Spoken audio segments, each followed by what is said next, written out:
কাকিলিপাৰাৰ দৃষ্টি কলা কেন্দ্ৰৰ অধিৱেশন নৱম বাৰ্ষিক অধিৱেশনত জুবিন গাৰ্গলৈ শ্ৰদ্ধাঞ্জলি মায়াবিনীৰে জনালে জুবিন গাৰ্গলৈ শ্ৰদ্ধাঞ্জলি অধিৱেশনত ছাত্ৰ-ছাত্ৰীৰ নৃত্য গীতৰ অনুষ্ঠানৰ আয়োজন কৰা হয় আৰু এজাক কণমানিৰ মুখত শুনিবলৈ পোৱা গ'ল জয় জুবিন দা ধ্বনি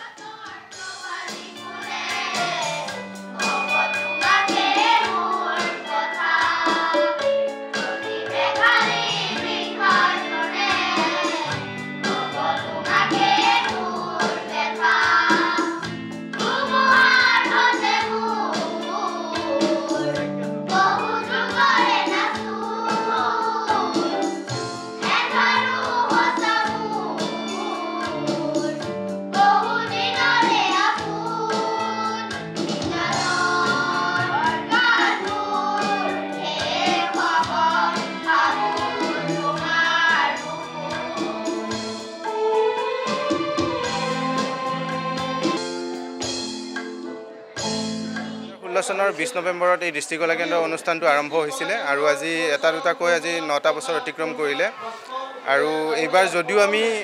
আমাৰ প্ৰতি বছৰে এই জন্মদিনটোত উদযাপন দিনটোত আমি বহুত ফূৰ্তি কৰোঁ কিন্তু এইবাৰ হয়তো আমাৰ